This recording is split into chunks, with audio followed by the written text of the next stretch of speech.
Anti-inflammatoires, antidépresseurs, antiovulants, somnifères, un pharmacien peut préparer près de 1000 prescriptions par jour à lui seul. Depuis 2000, la pénurie de pharmaciens ne cesse de s'aggraver avec la population vieillissante et le nombre de pharmacies qui s'accroît.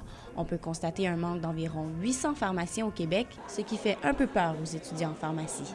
Ça va être quand même du travail à pression. On va avoir quand même 1000 prescriptions à passer, seulement un ou deux pharmaciens. Donc, c'est sûr que de ce côté-là, c'est prendre un peu moins de temps avec chaque patient parce que là, t'en as trop. Les pharmaciens, souvent épuisés, font donc parfois appel à un pharmacien surnommé dépanneur. Le nom le dit, ils viennent pour dépanner avec un salaire qui peut atteindre 100 de l'heure, ce qui est 50 supérieur au salaire habituel d'un pharmacien.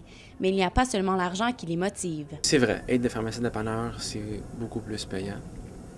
OK. Mais évidemment, l'autre côté de la médaille, travailler dans un milieu différent à chaque fois, plus de stress. Il y a aussi le fait qu'étant moins familiers avec leur lieu de travail, les pharmaciens remplaçants changent la dynamique de la pharmacie. Ils connaissent pas les clientèles et c'est pas toujours quelque chose de personnel qu'ils font, c'est juste leur job qu'ils font et de temps en temps ils savent pas où ils sont les produits ou c'est quoi, alors il faut qu'on reste avec eux. Les techniciens en pharmacie, les bras droits des pharmaciens, se retrouvent donc avec une charge de plus sur les épaules. Ouais, on fait pas notre travail complet et de temps en temps on n'a pas le temps pour compléter tout ce qu'on a à faire dans la journée, alors il reste pour la journée du lendemain. Mais il y a un côté positif à cette pénurie, c'est que les étudiants sont en quelque sorte soulagés que leur futur métier ne soit pas contingenté.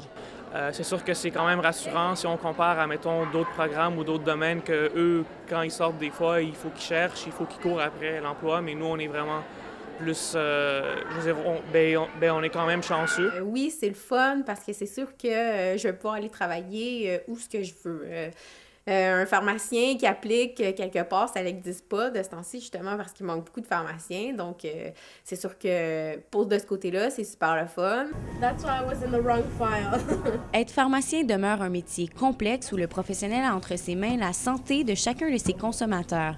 Les pharmaciens doivent donc être alertes malgré leur surcharge de travail. On sait que maintenant, bon, dans les pharmacies, c'est qu'il y a une grande pénurie, donc il n'y a pas vraiment de temps. Et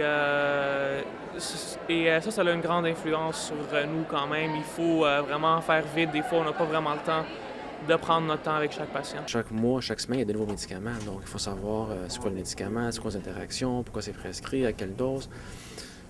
Moi, je trouve ça le fun. Un nouveau programme universitaire en pharmacie est offert depuis 2007 au Québec. L'ancien programme était plus concentré sur la chimie et la composition des médicaments. Maintenant, puisque la plupart des médicaments viennent des compagnies qui se concentrent déjà sur la composition des produits, le nouveau doctorat en pharmacie d'une durée de 4 ans mise davantage à préparer les futurs pharmaciens à faire des consultations et de la pratique clinique.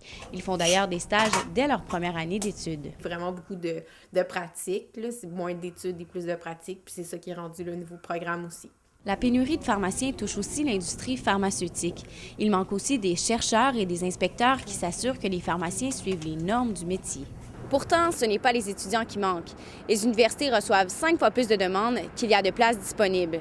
Pour contrer la pénurie de pharmaciens, il faudra donc trouver une manière de former plus d'étudiants. Natou Bertrand-Tardif, La Cité collégiale, à Ottawa.